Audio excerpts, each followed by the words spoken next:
qu'environ 1200 quartiers seront désormais fermés aux étrangers. Pourquoi? Parce que justement,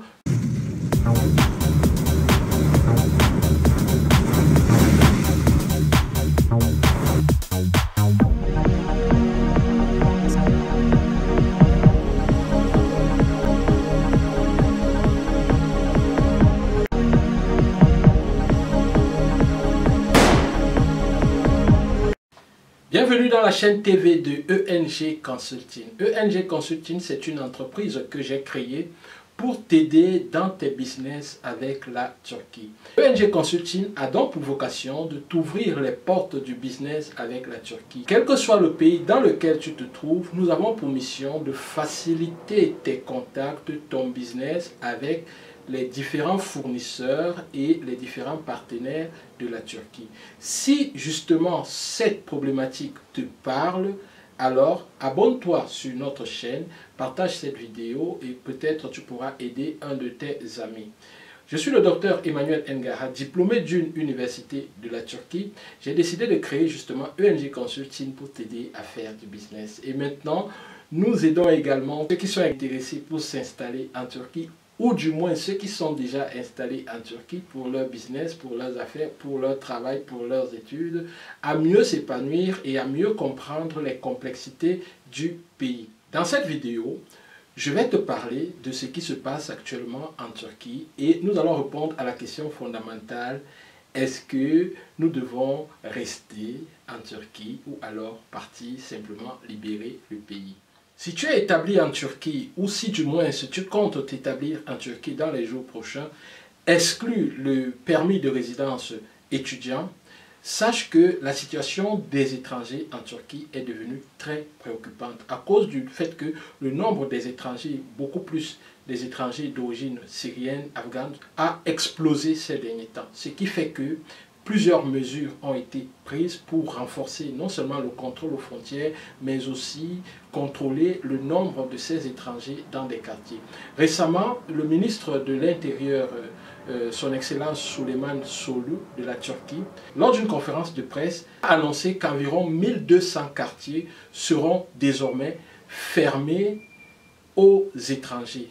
Pourquoi? Parce que justement, le nombre des étrangers dans ces quartiers dépasse un taux de 20%. C'est-à-dire, on ne voudrait pas qu'il y ait plus de 20% d'étrangers par rapport aux Turcs.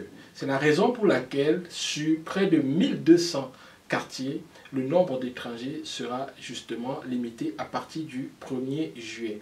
Et hormis ce type de mesures, plusieurs autres mesures sont prises pour réduire le nombre d'étrangers en Turquie. Beaucoup plus les étrangers en situation irrégulière. Mais attention, il y a également des mesures qui sont prises pour non seulement ne pas donner des permis de résidence demandés pour certains objectifs, pour certains motifs, mais aussi pour ne pas renouveler certains permis de résidence. Oui, il y a plusieurs personnes qui ont obtenu des permis de résidence, par exemple l'année passée, l'année surpassée, qui ont eu 2 ans, mais qui sont actuellement en phase de renouvellement de leur permis de résidence. Certains d'entre eux sont en train de vivre un certain nombre de problèmes, un certain nombre de restrictions.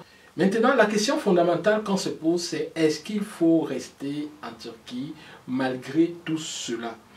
La réponse à cette question appartient à chacun, parce que chacun sait pourquoi est-ce qu'il est venu en Turquie, ou du moins pourquoi est-ce qu'il vient en Turquie. Si vous êtes venu en Turquie par exemple pour des études, ou du moins vous planifiez de venir en Turquie pour des études de manière légale, vous venez faire vos études, et après vos études, vous ne savez pas ce qui va se passer. Peut-être vous allez aller dans votre pays, c'est-à-dire peut-être vous allez rentrer dans votre pays, peut-être vous allez aller ailleurs, peut-être vous allez rester en Turquie, mais de manière légale. Donc si vous venez pour des études ou si vous êtes là pour des études, il n'y a pas lieu de vous inquiéter.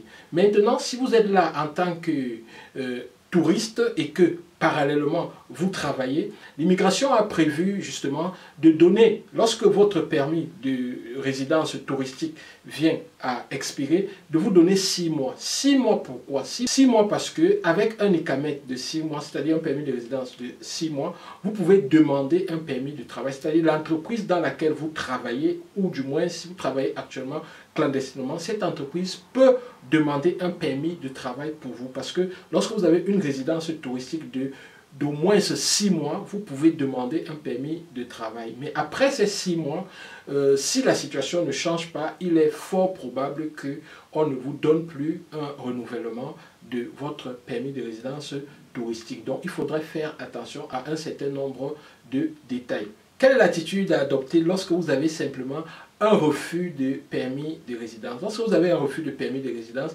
la meilleure attitude en ce qui me concerne, c'est justement de respecter le délai qu'on vous donne pour sortir du territoire et de faire un effort de sortie justement du territoire pour éviter d'avoir une interdiction de revenir en Turquie, peut-être de 5 ans, ce qui pourra probablement pénaliser votre business si vous êtes en train de faire du business en rapport avec la Turquie. Il y a d'autres mesures qui peuvent être prises, comme par exemple voir un avocat qui va, n'est-ce pas, ouvrir une sorte de contentieux. Mais attention, ces contentieux-là aboutissent très très peu. C'est-à-dire que la probabilité d'aboutissement de ces contentieux est très réduite, ce qui fait que vous pourrez perdre ainsi votre temps. Et si vous perdez le contentieux, vous serez obligé de partir. Et justement, vous pouvez tomber dans la zone rouge qui fera qu'on vous donne une interdiction de revenir sur le territoire pratiquement de 5 ans. Donc, il faudrait faire attention à ces détails-là. Alors, est-ce qu'il faut venir en Turquie ou du moins s'installer en Turquie ou continuer de rester en Turquie pour l'instant? Cette question-là, je ne vais pas donner la réponse parce que c'est à chacun de répondre à cette question au fond de lui. Mais sachez que la situation pour les étrangers en Turquie devient de plus en plus compliquée parce que les résidences deviennent de plus en plus compliquées à obtenir. Mais cette situation n'est pas nouvelle. Tenez-vous tranquille. Lorsque nous arrivions ici dans les années 2012, dans les années 2013, il n'était pas possible d'obtenir un permis de résidence touristique. C'était vraiment limité. C'était très, très, très limité. Ce qui fait qu'il fallait, lorsque vous avez peut-être obtenu un permis de résidence touristique d'1 an, pour renouveler, il fallait rentrer dans votre pays, prendre un visa, revenir, afin qu'on vous redonne encore un permis de résidence. Donc c'était comme ça que ça se passait, jusqu'à ce que les mesures commencent à être allégées et que les gens puissent avoir la possibilité de prendre des permis de résidence touristique, de les renouveler et de les renouveler de manière indéfinie. Maintenant, juste avant la pandémie, c'est-à-dire en 2020, ça avait été limité également comme cela. C'est-à-dire qu'il n'était plus possible de renouveler, selon la loi, de renouveler son permis de résidence. Mais juste quand la pandémie est arrivée, on a été obligé, n'est-ce pas, puisqu'il y a des personnes qui devaient repartir dans leur pays, qui ne pouvaient pas partir parce qu'il n'y avait pas d'avion sur le ciel. Donc on a été obligé d'enlever cette loi-là et de permettre les renouvellements afin que ces personnes-là ne se retrouvent pas dans l'irrégularité. Alors juste quand la pandémie est passée et que c'est derrière nous, cette loi justement est en train de refaire surface et malheureusement elle met beaucoup de personnes dans des situations complexes. En ce qui nous concerne à ENG Consulting, nous essayons de donner la bonne information afin qu'avec cette information, vous preniez des décisions intéressantes qui peuvent vous permettre d'avancer dans votre business. Il ne nous revient pas de commenter ces informations parce que là, ce sont des informations, on les donne, on vous permet, n'est-ce pas, de mieux vous décider pour vos affaires. Merci d'avoir suivi cette vidéo et à très bientôt. Bye bye.